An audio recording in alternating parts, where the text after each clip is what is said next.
તો આપણું તો મન આખું ગંદુ જ છે. તેને સાફ કેવી રીતે કરશું? એ કચરો કાઢવાનું કામ કરીએ તો ભગવાન બિરાજે. અને મંત્ર જાપની ખૂબ ઇફેક્ટ છે જે આપણને ખબર નથી. ઇવન જે આપણે ખબર નહીં પડતી. અને એ તો મેં કશે જોયું હતું કે તમે મંત્ર જાપ કરો ને, કોઈ પણ જાપ કરો ને તમે, એટલે તમારી આજુબાજુ છે ને આખા ચક્ર બને. એ સાયન્ટિફિક છે, એ પ્રૂવ થયેલું છે. આખું શરીરની આજુબાજુ તમારું એક કવચ બને છે. એ જે બોલો ને, સાચું કહું, પહેલા મંત્ર જાપ કરતી હતી ને, તમે એક જણનો વિડીયો એવો સાંભળ્યો કે શું એનાથી ભગવાન ખુશ થાય, આમ થાય. તો મેં કરેલા મૂકી દીધા ખાસા ટાઈમ સુધી મૂકી દીધા. પછી પ્રેમાનંદ બાબાનું સાંભળ્યું તો કે કળિયુગમાં ઉતરવું હોય ને, તમારે કળિયુગમાંથી છૂટવું હોય ને તો મંત્ર જાપ કરજો. એ વખતે પાછા ચાલુ કર્યા તો ખબર નથી શું અસર થાય. પછી ખબર પડે કે મન શાંત થઈ જાય, હૃદય શાંત થઈ જાય, કોઈની ઉપર રાગ દ્વેષ ના થાય, જે આપણે છોડવાનું. અને જે આપણે જોઈએ છે સુખ અને શાંતિ, એ આમ જ મળે. છે.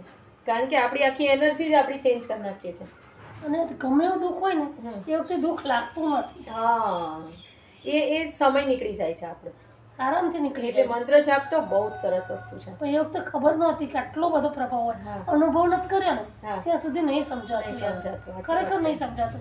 આપણો જ આત્મા રિયલાઇઝ કરે કે જોયું, જો મેં મારું ચેન્જ. અત્યાર સુધી પૈસા પાછળ એટલી પાગલ હતી. મને એમ કે પૈસા કમાવું, આમ કરીશ, બહુ હોય એમના માટે આપણે આમ લઈશું, તેમ લઈશું, બધો ટાઈમ પૈસા પાછળ. ઇવન ઘરે બી ટાઈમ વધે ને તો વિચારી હવે શું કરીએ તો પૈસા, હવે શું કરું તો મારે પૈસા. જ્યાંથી મંત્ર જાપ કર્યો છે ત્યાંથી કઈ ઈચ્છા જ નહીં. અને આનંદ કેવો, ખૂબ કેટલો મગજ એટલું શાંત ને, કોઈ કઈ બી કહી જાય, કઈ બી દુઃખ હોય, કઈ તકલીફો દેખાય જ નહીં. સાચે અનુભવ કરવાની જરૂર છે. અને માનવ ધારે તો સ્વભાવ સુધારી શકે છે. માનવ ધારે તો પાપ છોડી શકે છે અને પુણ્ય કરી શકે છે. પશુ પક્ષી નવું પાપ કરી શકતા નથી. કદાચ પાપ થાય તો પ્રભુ ક્ષમા આપે છે. દેવો પુણ્ય કરી શકતા નથી. માનવ ધારે તો પાપ છોડી સતત ભક્તિ કરી શકે છે. સતત ભક્તિ કરે તો ભગવાનના દર્શન થાય છે. પરમાત્માના દર્શનથી જ જીવ કૃતાર્થ બને. ઘણા એવું કે દેવલોક ભગવાનના દર્શન ના થાય, નથી થતા. દેવલોક, વૈકુંઠ લોક, બધા લોક અલગ અલગ છે. અને ભગવાનનું તો અહીંયાથી ઉપર સ્થાન છે. એટલે ભગવાનના દર્શન કરવા હોય ને તો દેવો માનવ બનવા માંગે. અને પૃથ્વી લોક પર છે ને કોઈ તપ કરે ને અને કોઈ ધર્મ કરે ને તો દેવલોકના દેવો એટલા ખુશ થાય કે જો આપણે કશું કરી નથી શકતા. અને એ લોકોને એમ થાય કે હવે મારું સિંહાસન હલી રહ્યું છે. કારણ કે તપ થવા માંડે ને એટલે તપની આખું એનું ઓરા અને જે એની શક્તિ હોય ને એ આખી અલગ હોય. તમને કહું, પૃથ્વી પર આપણે બહુ મર્યાદિત જીવન છે. કેટલું ખબર છે? ખાલી 36,500 દિવસનું છે. એ બી 100 ની લિમિટમાં. બરાબર, 365 ગુણ્યા 100. એટલું તો આપણે પહોંચતા બી નથી. આપણી લિમિટ 27,000 દિવસોની સમજો. એમાં તો આપણું બાળપણ તો અજ્ઞાનમાં જ જાય. યુવાનીમાં આપણને ખબર નથી કયા રસ્તે જવું. આપણને જયારે ખબર પડે ને, જયારે આપણે જાગીએ ને ત્યારે તો ખબર નહીં કેટલા આગળ વધી ગયા હોય, કેટલા દિવસો જતા રહ્યા. અત્યારે માનીએ ને તો 27,000 માંથી આપણા 17,000-18,000 દિવસ જેવો તો જતા રહ્યા. હવે જે આપણે રહ્યા ને આપણી પાસે 5,000-7,000 દિવસો, એ બી ખબર નથી ક્યારે. પણ એટલા જો દિવસો હોય ને તો એની અંદર હવે આ કામ કરી લેવા જોઈએ. હવે આપણે ટાઈમ બગાડવાનો પણ મને તો એ જ વસ્તુ તમે સાચી કીધી કે અડધું તો ખબર જ નથી પડતી ક્યાં. અને આ this is the right time ભગવાનને ભક્તિ કરવાનો. યસ, આ જગાડ્યા છે. હા, હજી જો આટલો ઇનામ જતું રહ્યું હોત ને તો આપણો ફેરો નકામો જાય. આ બહુ જ સરસ ભગવાને આપણને હાથમાં આપી. અને આમાં કેટલું સરસ આપણને કીધું છે કે ભાઈ માનવ ધારે અને પરમાત્મા માનવના શરીરમાં તરત જ એ ભક્તિ કરો ને, શ્રી કૃષ્ણ દર્શન માનવ શરીરમાં જ થાય છે. માનવમાં એવી શક્તિ છે. સ્વર્ગલોકના સ્વર્ગમાં તમે પ્રભુને પામી શકતા નથી. કદાચ તમને શંકા થશે કે મંદિરમાં હું ભગવાનના રોજ દર્શન કરું છું. મંદિરમાં ભગવાનના દર્શન કરે તે સાધારણ દર્શન છે. કેટલાકને મંદિરમાં ભગવાન દેખાય છે પણ મંદિરમાંથી બહાર નીકળ્યા પછી તેમને ભગવાન દેખાતા નથી. મંદિરમાં જઈએ ને તો ઘણી વાર મગજના વિચારો હોય છે, પણ શાંત થઈ જાય છે ને એટલે કંઈક સારું લાગે છે. બહાર નીકળ્યા પછી ત્યાં ભગવાન યાદ નથી રહેતા, બહાર ક્યાં યાદ રહે. એકવાર ભગવાન કહેતા હતા તો તું મને તન નહીં આપે ચાલશે, તન નહીં આપે ચાલશે, ઓલા મન તો મારું આપેલું એ તો મને આપ. સાચી વાત છે. અને આપણે આટલું બધું ટ્રાવેલિંગ કરીને કોઈ મંદિરમાં જઈએ, હે તમે જુઓ આપણી મેન્ટાલિટી એટલા દૂર સુધી ભગવાનને દર્શન કરે છે અને ભગવાન સામે આવે ને એટલે તરત આંખો બંધ કરે. ખરેખર તો જોવા જઈએ ને તો ભગવાનને જોઈ અને આંખોમાં ઉતારવાના છે. એ સાચી દ્રષ્ટિ આંખો બંધ કરવાની છે. આપણો આંખો બંધ કરી એટલે બીજા વિચારો ચાલુ થતા હોય તો એના કરતા બેટર છે કે તમે આંખો રાખીને જોઈ લો. આંખ બંધ થતી હોય જો વિચારો બીજા આવે હા તો ના ચાલે. ના કામ. આપણે ઘંટ કેમ વગાડીએ છીએ ખબર છે? ના. ઘંટ છે ને પિત્તળનો હોય દરેક મંદિરમાં. હા તમે ઘંટ વગાડો ને એટલે એનો ધ્વનિ આવે. હા એ ધ્વનિથી તમારા મગજની જે બહારની ઓરા હોય હા ને એ જતી રહે. દૂર અને થાય. થોડો ટાઈમ માટે તમે ભગવાન જોડે એક લગ્ન થઈ જાઓ, ઓકે એક નિર્મગ્ન થઈ જાઓ એટલા માટે. સરસ. અને ભગવાન ન દેખાય તો આંખ પાપ કરે છે, મન ખરાબ વિચાર કરે છે. મંદિરમાં ભગવાનની ભક્તિ કરનારો માનવ મંદિરમાંથી બહાર આવ્યા પછી પાપ કરે છે. અનેક વાર તો મંદિરમાં દર્શન કરતા કરતા પણ મન બગડે છે. મંદિરમાં બહુ ભીડ હોય અને કદાચ કોઈનો ધક્કો લાગી જાય તો મન અશાંત થઈ જાય છે. કેટલાકને તો ઠાકોરજીના દેખતા જ ક્રોધ પણ આવે છે. તેથી એમ સિદ્ધ થાય છે કે મંદિરમાં દર્શન અતિ ઉત્તમ દર્શન નથી, એ સાધારણ દર્શન છે.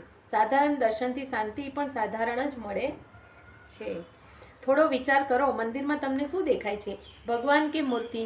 આંખને ઘણા ભાગે મૂર્તિ જ દેખાય છે. આંખને ભલે મૂર્તિ દેખાય પણ વૈષ્ણવો એવી ભાવના રાખે છે કે આ મૂર્તિ નથી, આ પ્રત્યક્ષ પરમાત્મા છે. તેનું મન શુદ્ધ છે, એને ભાવનાથી જ મંદિરમાં ભગવાન દેખાય છે. આ સાક્ષાત ભગવાન છે. ભગવાન પ્રગટ છે ને ખાતરી કરી શું કરવાનું ખબર છે?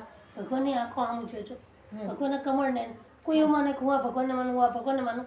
બધા ભગવાનની નયનો છે ને કમળ નયનો હોય અને એની અંદર ભગવાન પ્રગટ જ હોય કાયમ માટે.